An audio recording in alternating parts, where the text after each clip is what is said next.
Hi, this is Geoff Berry, and welcome to the Nature Calling channel, where we aim to deepen connection to the earth and to the spirit of life and to all our kin on this beautiful planet. And tonight's offering by Geoff is part of supporting our community with others with a way to respond to the following two questions. And I'll pop them in the chat after I read them. Through a lens of ecotherapy and eco-psychology.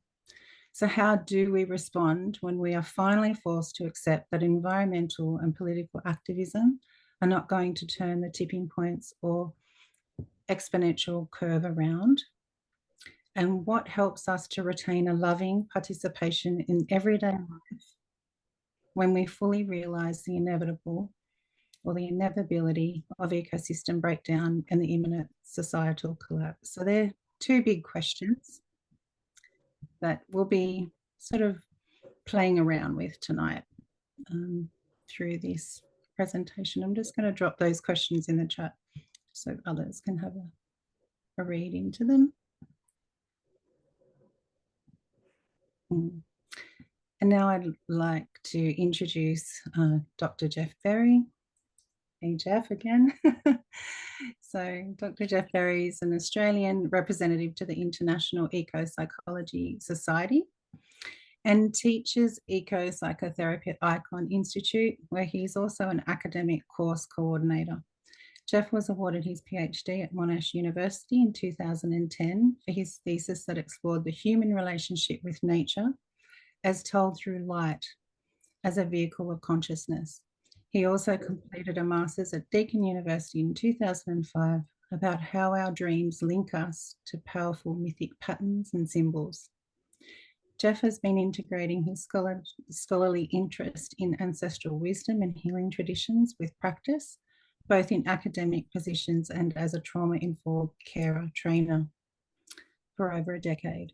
Geoff is an editor of Pan, Philosophy, Activism, Nature, and has served as chairperson of Melbourne Zen Group between 2005, 2008, and more recently as the inaugural CEO of the South Coast New South Wales Aboriginal Elders Group, 2019 and 2020. He regularly presents and publishes on ecotherapy, myth, animism, dreams, and symbology, and his advanced ecotherapy training course can be found at naturecalling.org, and we'll be providing the link to Geoff's ecotherapy course after we do the presentation. So now I'm going to hand over to you, Geoff. Thank you so much for being with us tonight. Thanks, Christy. Right. Oh, after all that, I don't really know where to start. Ecotherapy and eco-psychology sound like a good place.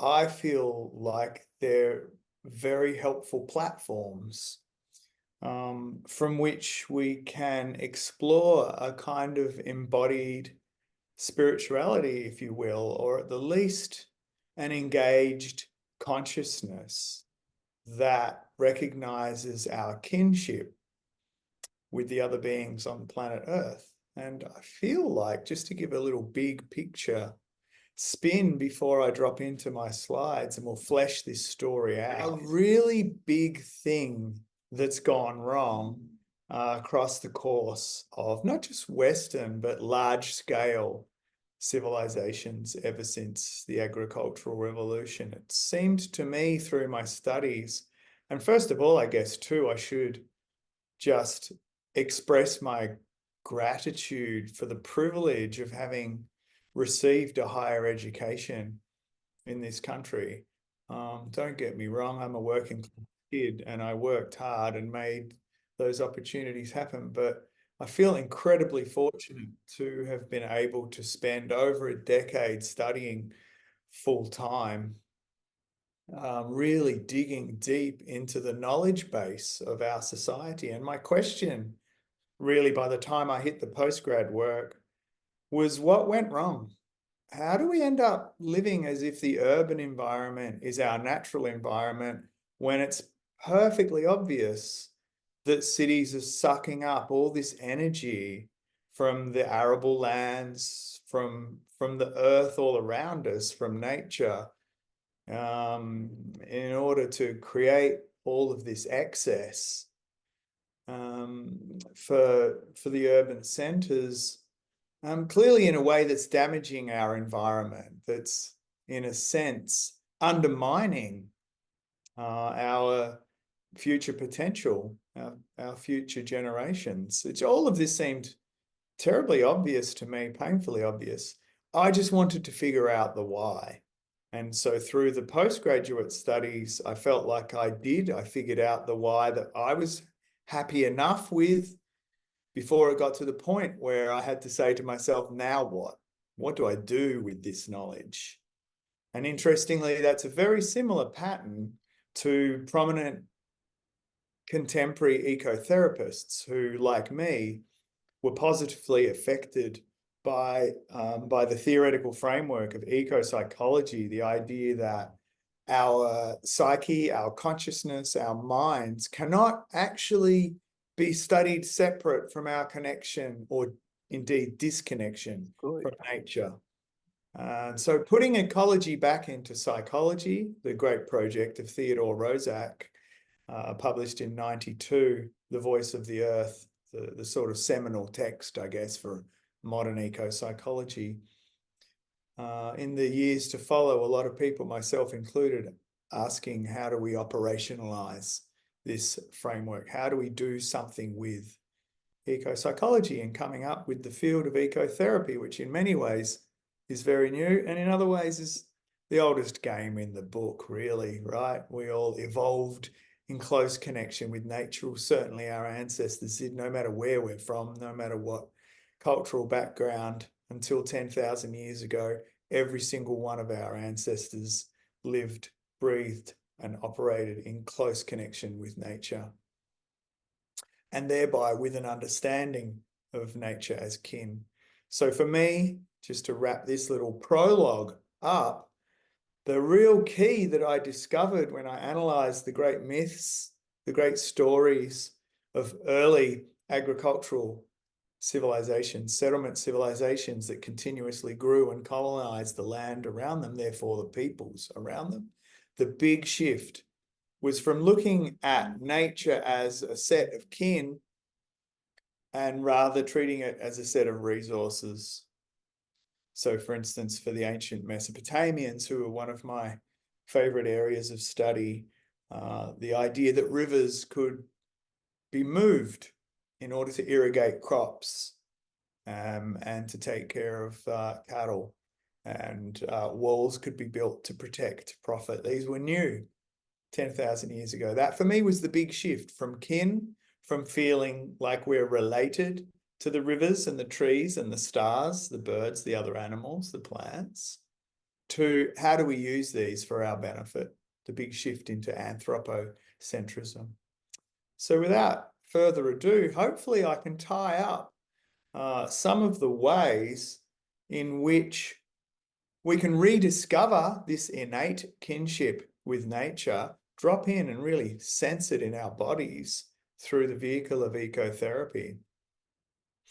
And thereby feel more at home on the earth, because I suppose that was the other thing I diagnosed was part of the problem with being socialized into modern urban environments, is that we don't really feel completely at home on earth. Definitely Christianity as a basis for Western civilization has a lot to answer for in terms of theorizing that the transcendental was something that we could only approach through a priestly caste, and something that naturally, in fact, resided elsewhere, that we should suffer through our existence here on earth. And while suffering is obviously a part of all life, there is also a sense that we missed out on really being at home here, really belonging as self-aware primates in communities of souls, in kinship on the planet. So thanks very much for joining me. As you will have seen from the very title of my presentation, I do believe that ecosystem breakdown is already taking place at a fast and furious rate.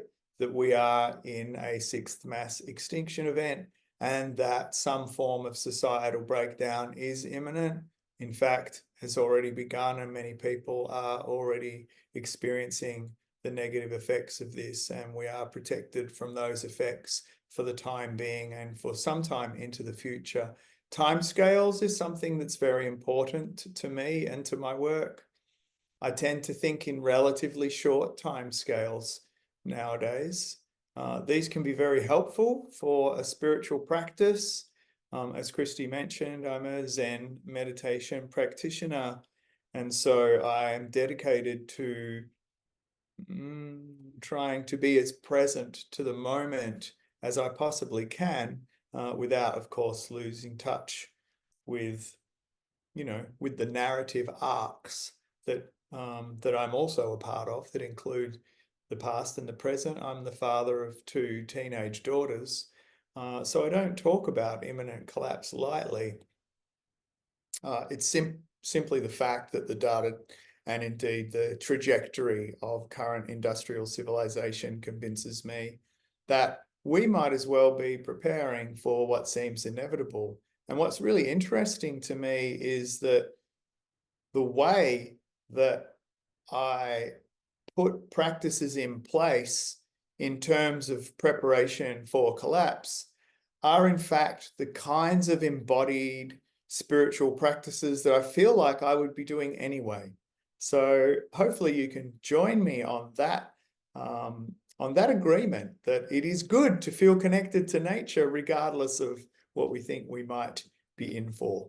So just those questions that Christy mentioned. How will we respond when? I've dropped in the if just to soften the blow in case someone's here that's just curious and doesn't accept this yet.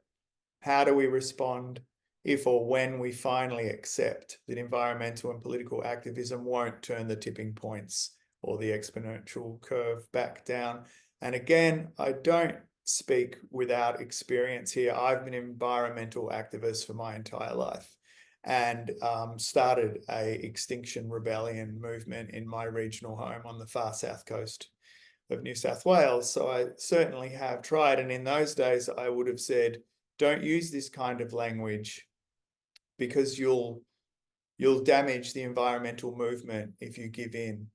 But I'm afraid that I have got to the point where I believe that while acting in a way that's environmentally activist in terms of, simply being kind to the earth is still 100% valid, I don't believe that we're actually going to change the situation we're in through those actions anymore, which again is quite good for a Zen practice because I'm supposed to be non-attached to outcomes. And that second question, how do we retain loving participation in everyday life?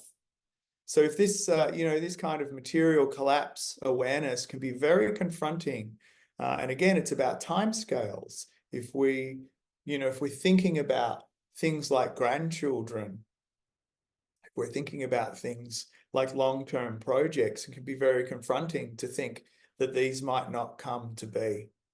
And I do try to create safe spaces, but I don't know how to completely soften that blow without removing the truth quotient that I do believe that collapse is imminent. It's only a matter of time. But again, that doesn't actually change, I think, how we should be acting.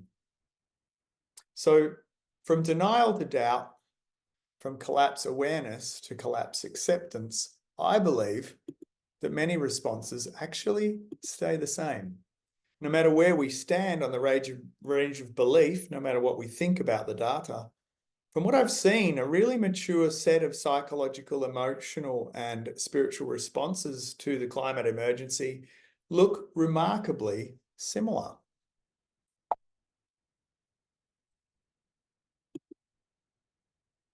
And fortunately for me, the area that I wanted to become more involved with academically, eco-psychology and ecotherapy really work as umbrella terms.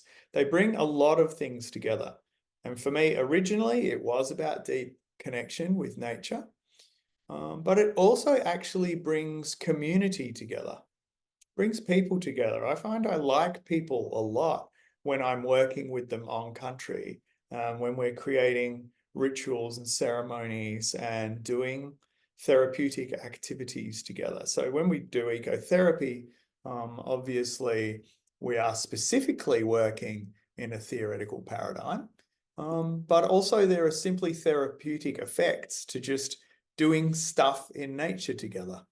And I'm, I'm very keen to keep that as a reminder as well, that we don't have to be in therapy to get a therapeutic effect out of working in nature together. And originally, eco-psychology is very radical. It's quite anti-capitalistic. It's hard not to be when you really accept the core theses of eco-psychology, that we are born into relationship with nature. And that is a loving relationship. I think we can speak about that intelligently and even scientifically. It is natural to love nature in the same sense, that it is natural for us to be social animals, because we are so defenseless as infants that we have a very long bonding, a very long attachment relationship to protect. So I think we innately love, I would agree with E.O. Wilson's biophilia hypothesis. I think we innately love nature. It's only a matter of how we engage with that relationship. So when we do this, it's very difficult to continue to support industrial civilization.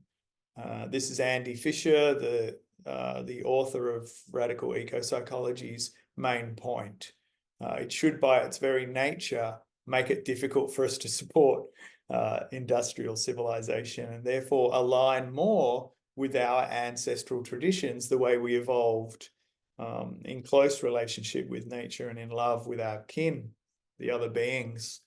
So a lot of the training that I offer people, the way I work with people, is probably more akin to unlearning. I think I've really seen the limit of knowledge. I love to keep deepening into knowledge and sharing knowledge, but certainly there's a lot of unlearning that's incredibly helpful when we've been poorly socialized. And I believe in general that us individuals as a part of the modern global village have been very poorly socialized. And I think that's ongoing. So I'm ready to be a part of challenging that for sure. There's also an aspect of this, it's about decolonizing, not just unlearning poor social habits of just assuming that nature is there at our service, but also hopefully weaning out some of the oppression that we've internalized. Again, innately, no judgment, this cannot be helped. By the time we are 7 years old, we've internalized a lot of oppression, a lot of patriarchal systems, the military-industrial complex, as we used to call it. And I think it's really helpful to try and face these things and to decolonize consciousness as much as we can, which also, of course, helps us to live in respectful relations with First Nations people, especially Aboriginal and Torres Strait Islanders here in Australia. And I take that very seriously. I've worked in Aboriginal communities and in volunteer positions in the past. So coming back again, though, to timescales, past and future type scenarios, I think it's important to keep awake to both the ancestral, to retrieving from our past what is good, what is helpful, the kinds of relationships we can have with nature, with love and beauty and respect, and also to recognize that this is also evolutionary. And by that, of course, I'm not buying into the idea of evolution as something that's necessarily aligned with progress at all, let alone technological progress, which I want to question in a robust manner. But rather to think of evolution as adaptation, as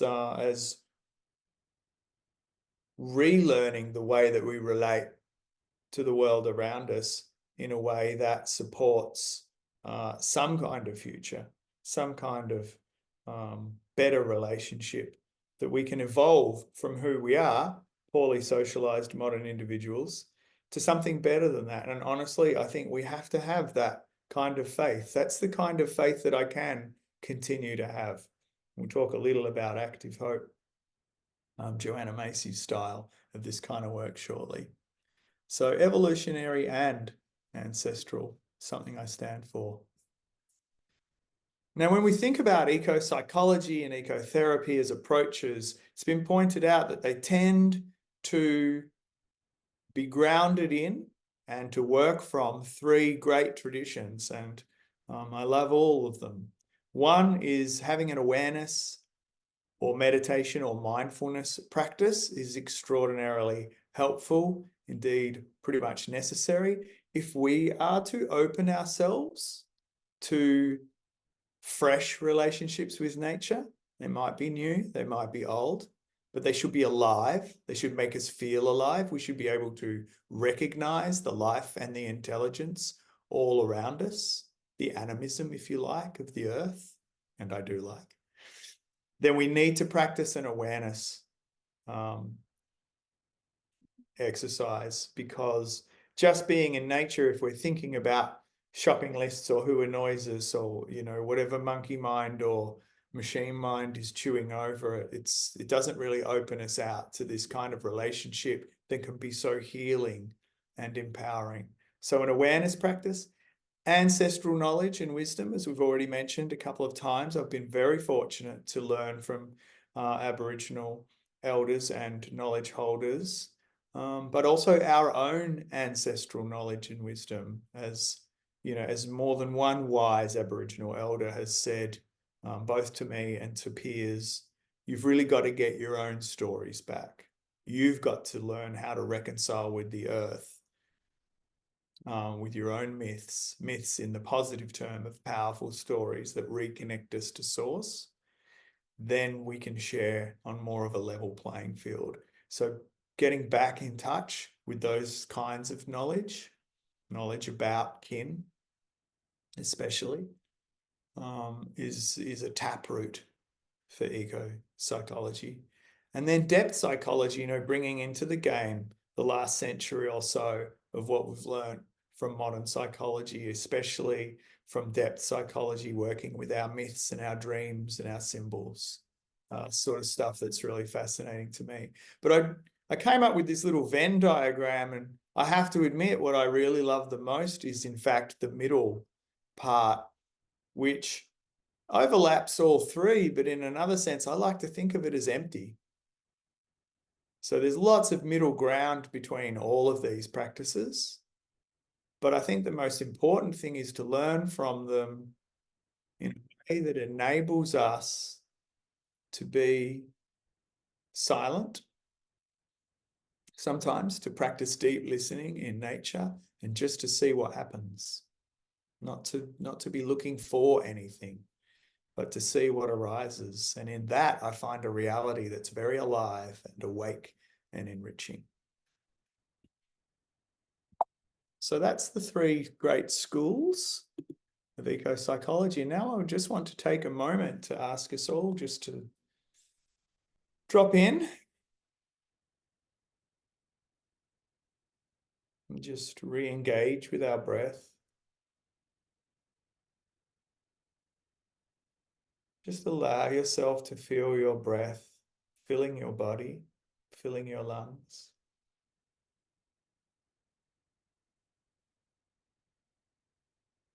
Allow yourself to be filled with life with each breath.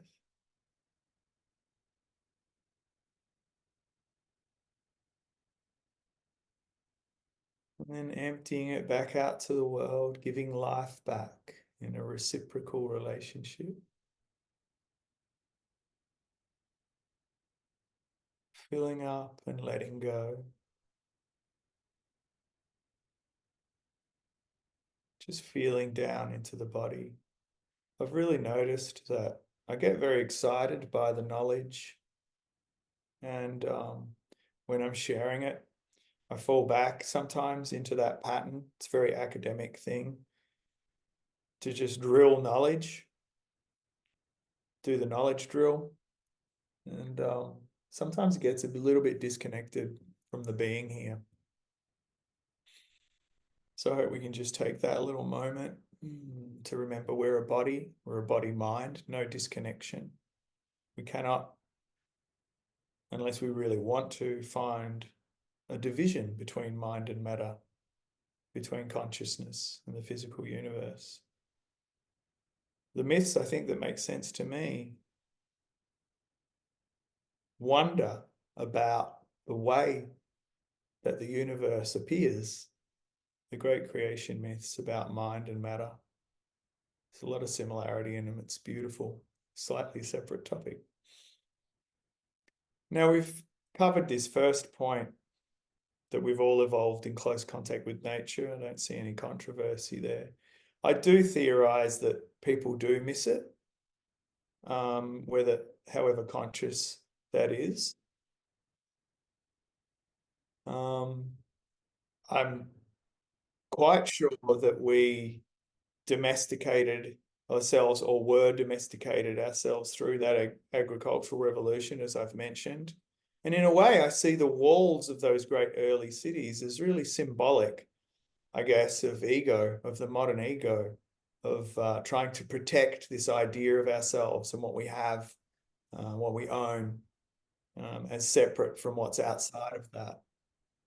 But I have seen the evidence, and I certainly have felt it in myself, and this is really where my work arises from, is my own innate sense of this relationship being something we can actually drop back into fairly quickly and fairly easily. And I think that's because it is such a big percentage of our genetic and cultural heritage.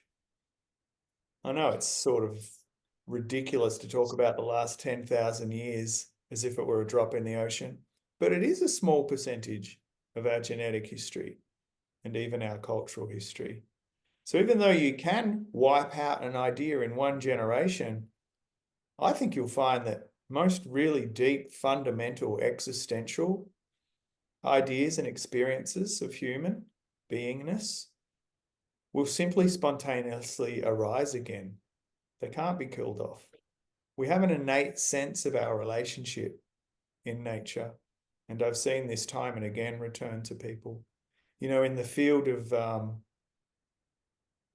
vision questing, rewilding, separating out from the urban and spending time off screen, off grid, in close connection with nature. They have a saying that modern culture is 3 days deep, or some people say 4 days deep. 3 or 4 days, you can break the pattern and remember who you are when you sit and watch the clouds and the stars, when you drink water and really notice the taste of fresh water out of a river and how thankful you are for it. Slow down enough to really be with each other. All of these things are there for us. And I think, for me, imminent collapse or breakdown, to whatever extent we're in for it on whatever time scale, is a wonderful memento mori, a really good reminder of death, which we know is inevitable for all of us. We know this. I don't know if we face it particularly well. Again, not a great track record of modern socialization giving us skills in this, but they are skills we can build to face death well. A great deal of mythology does this, trains people to deal with death. And I think if we look at that at whatever scale, whether it's at personal or at the scale of societal collapse and ecosystem breakdown, it really impels a sense of practicing deep connection, or for me, or it can, at the very least, it can impel a practice of deep connection. And I find that practice incredibly enriching in the moment, incredibly enriching to share. I feel like it gives me a lot of patience and returns me, in fact, to a sense of love and humor. very often. And I'm feeling like while I continue to deepen into these practices, I'm hoping that I'm building the kind of practice and sharing the kinds of practices that will help more people to come to these kinds of realizations, and therefore not only be more prepared for our relatively luxurious lives to be changed dramatically, but also just in everyday life to be more present with those around us. So when I'm doing the ecotherapy work, I talk about healing because some people are very wounded, and I'm definitely a survivor of childhood trauma. So healing wounds was very important to me. But it's not just about that. It's not just for the wounded. It's also because it increases our sense of wellness and flow, gets us back. In fact, the IES, the International Eco-Psychology Society that I'm a part of, they talk about eco-tuning, not so much ecotherapy. They think it's about eco-tuning, about tuning in to our connections in nature. It's neat. I like them. Here's a few other aspects that I think can be brought back online for us and that help us to reconnect to nature in a really enriching way. Initiation, ritual, ceremony, and reconnecting with the sacred. I've become very comfortable talking about things like spirituality and the sacred just by continuously grounding myself in practices that reconnect me with them and realizing that they make sense. That in fact it's the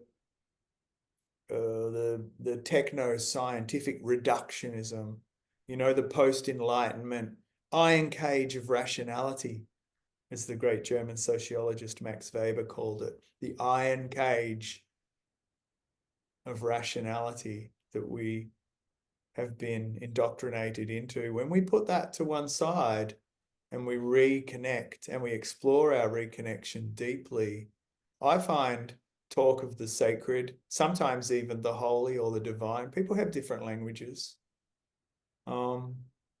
And indeed spirituality just make a lot of sense.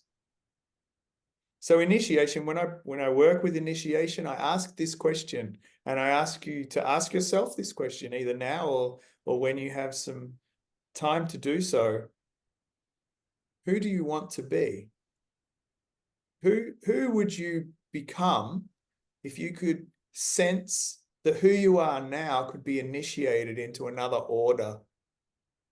We think of initiation ceremonies, the most common one being children to adults. But there was also initiation ceremonies for adults into elders, and then layers of eldership.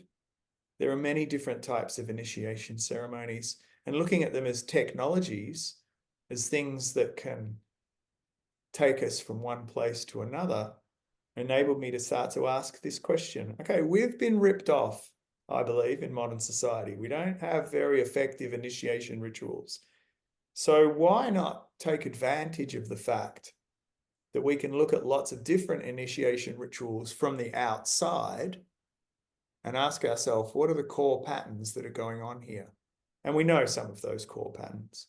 Removal from everyday life, through the threshold, into the liminal, emptying ourselves to see what arises, but sometimes also setting an intent. Who do we want to become next? And seeing what comes out of the ritual to help us. I love those kinds of questions, and I love those kinds of practices. Ritual. How do we do ritual? How do we make these things happen? How do we concretize change in and out of the liminal? And then concretize it into our everyday lives. How do we actually transform ourselves from people who might be interested in this kind of stuff into people who do this and can live and breathe the fruits of initiation and ritual? Working with the sacred, working with the idea that we have a soul path and that we're prepared to commit and practice. That can be really helpful, not just toy with these ideas. And what was I thinking when I came up with that last point? Eco-spiritual warrior spirit, not attached to outcomes, but devoted to process, to the journey of heart. Maybe I'll leave that one right there. But I think it's something in that. Not being too much caught up in these other things I've said about who we might like to become, and just seeing what happens if we drop in. Here's some nice pictures. The large one is a stone circle. It's the Grange Circle, just west of Limerick in the west of Ireland, a place that I have sat in many, many times, trying to explore what we might have lost. The top right is a stone tomb. This one is on the north of the island of Guernsey, where my father and his people are from, the Normans. And again, looking at these kinds of archaeological ruins, evidence sitting in them at length, and looking at all of the evidence, the archaeological, the scientific evidence, I've been able to divine what are some of the patterns that our post-agricultural ancestors were working with. Stone circles are mathematically designed to align with movements of the cosmos, changes in seasons, solstices. Stone tombs are places of darkness within the earth that very much resemble a womb when we go down into them and spend time in the darkness. A rebirthing process, by analogy. And of course, anyone that shares ancestral genealogy from Europe has also got some connection back to the Druids who worked with the forests and the trees and the medicines. Can you imagine the level of expertise that our ancestors had? Living and surviving in forests, knowing what kind of medicine to take from what kind of plant at what kind of time. Yes, we come from wise stock. And then, of course, I still love some things about modernity, and the Hubble Deep Field Space Telescope is one of them. What we know about the universe today is incredible. It's nothing short of spine-tinglingly ineffable, as the mystics would have said, beyond words. There was a point in time in recent years where the Hubble was pointed at great cost into the darkest place in the night sky out of pure curiosity for 11 days. So this is a dark patch where no stars can be seen. And in the bottom left there, you'll see what was seen. Thousands more galaxies. This is in the darkest place in the night sky. Thousands more galaxies, trillions of stars. And if you can find one of the videos that are made about this, the Hubble Deep Field Space Telescope, I challenge you to watch that and not sit in awe of the majesty of the universe, of which we are a very, very small part. And I don't say small part in terms of, oh my, we don't really mean anything after all. I mean, what an incredible opportunity to be aware as consciousness and to recognize the unbelievable majesty of the universe of which we are a part.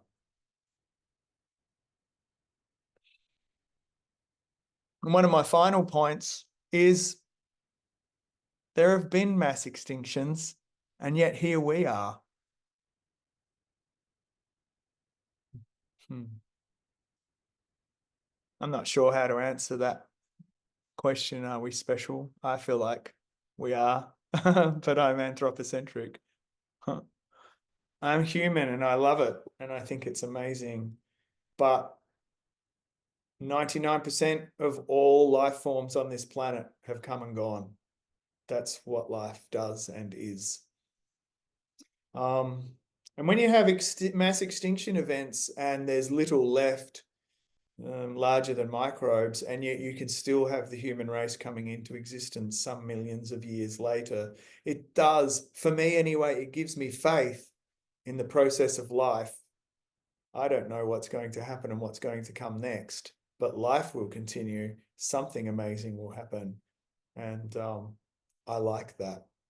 I'm ready for when I need to let go into the night sky, as I've said poetically there, to allow this experiment to take its natural course. Here's a wonderful composite image from the NASA space telescopes. This is our planet at night. This is what it looks like. This is part of what I worked with during my PhD when I asked myself, what does light mean? What did light mean to the Mesopotamians, the Greeks, the Romans, the Christians? But what does it mean now too? We filled our cities with light. Oops. Why? I believe because we wanted to fill the world with light. You look at a lot of the early spiritual texts and they talk about trying to bring heaven to earth, trying to live, well, if you want to use Christian language, in a godly way on earth. But most cultures have talked about this. The Chinese talk a lot about heaven and earth. And really, I think it was supposed to be a metaphor. It's a spiritual truth. It's an analogy. If we live in a way that's aligned and true to our own truth, then we can glow. Then we live in light. And I don't think we should be afraid also of living in darkness. It's not a dualism.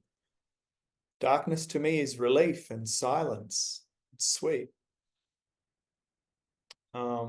Anyway, our relationship with light and dark, I think it's a little skewed. But when I look at this image, I see two things, and these are the two things we often see in great art, and that is beauty and terror. The beauty of our planet at night and the lights, and I still find the city beautiful. But also the terror of what we've done, because all of those lights are fossil fuels burning up in order for us to have these great light-filled urban civilizations. So it's a paradox. I think there's a spiritual aspect to it, but I think that we maybe have gone a little too far in trying to materialize that vision of light-filled cities. Another thing, though, I see is endless campfires. And again, just to return that to that analogy of what we're really all about, what we really love doing is getting around the campfire and sharing stories. Again, the way we evolved, the way our culture evolved. And I think there's still a lot of that. I see that a lot when I get to work with groups of people. I feel that reality and that truth. And I think that when we work with that, just in these shorter timescales, when we drop into that way of relating together, as if we are kin, and as if we live on a planet of more than human kin, of relationships with kin, then we can have a better life. As the Greek philosophers said, what is the good life? What is the best way to live? And I think that's the best way to live, to share stories around the campfire and to live in relationship with kin on earth. And I think that's a really good way to deal with imminent collapse and breakdown. So that's it for me. I hope that you got something out of my little story. Thanks for watching, and please consider liking this video. And if you want more content like this, subscribe, and the nature calling bell will toll for you. This is Geoff signing off.